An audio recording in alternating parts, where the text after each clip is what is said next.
I'm Rudy Reyes. I'm showing you how you can survive if Armageddon comes. We've made a rudimentary transmitter and left a message trying to reach other potential survivors. This is Rudy Reyes. Back at my base at the hospital, I can use the battery I've charged to get a car going. But if you want to keep it going, you're going to need a specific kind of car. This new car, it's useless to you. With modern electronics, alarm systems, immobilization devices, we can't get it going. This one, no good. No good. No. Wait.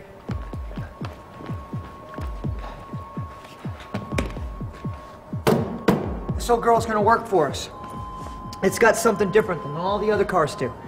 They run on gasoline, she runs on diesel. Diesel engines are also super tough, super reliable, very rugged. Matter of fact, so rugged, we could even make our own fuel for this girl.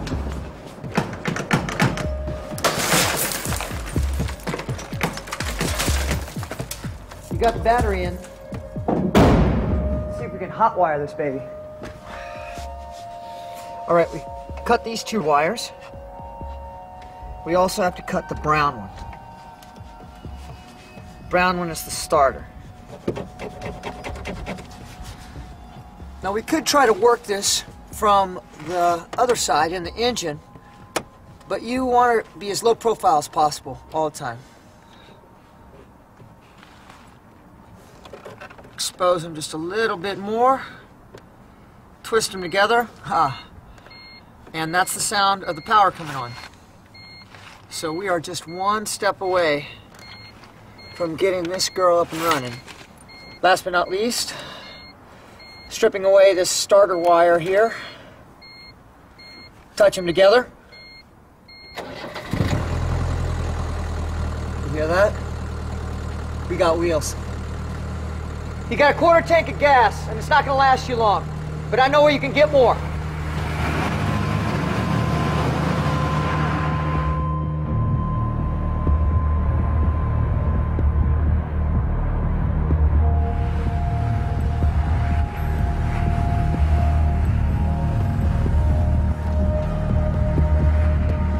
Got your girl running, but now you got to keep her running.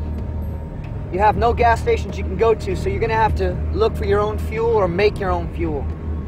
I'm on the lookout right now for some restaurants, a fast food joint, something like that, that's got you know, a grease trap, basically a grease trap.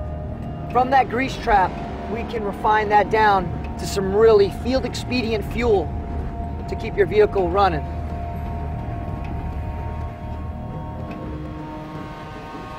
This is what we're looking for.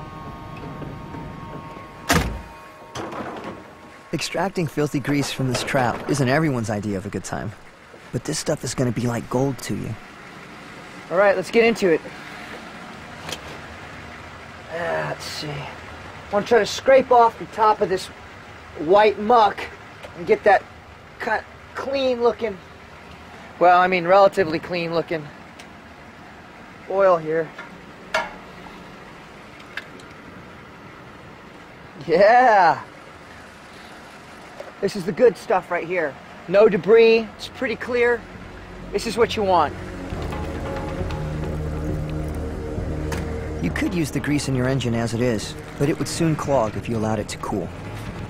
To make it run smoother, you're going to have to cook down the grease and find a covert place to light your fire.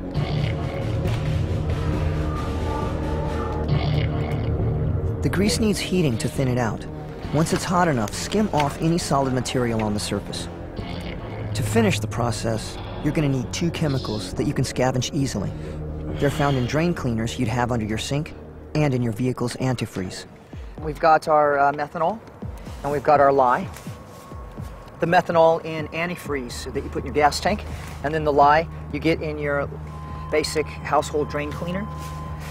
Now, the ratios to this mixture for your field expedient biodiesel are 5 parts raw cooking fat, vegetable cooking fat, 1 part methanol.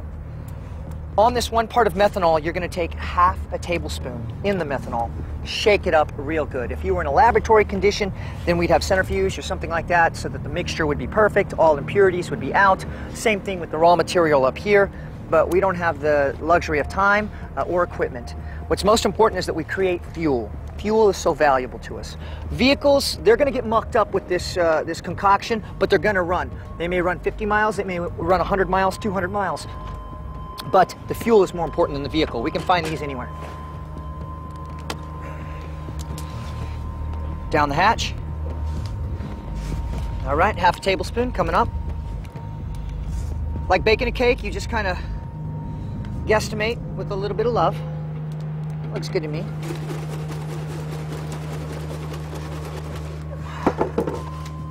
Again, be careful, it's hot. The methanol acts as a stabilizer, and the lye binds both the cooking oil and the methanol together. Allow the mixture to cool before pouring it into the tank. All right, this is going to be our filter. Making sure it's going in there.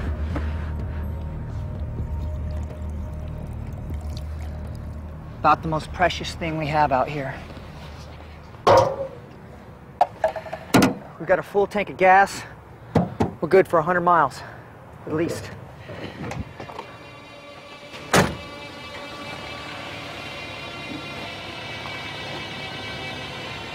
How you survive after a disaster is up to you. Depends on what kind of person you are. Depends on what kind of world you find yourself in. You could stay, eke out some kind of survival, but for me, I would want something more. I'd want to see what else is out here. More importantly, I would want to see who else is out here.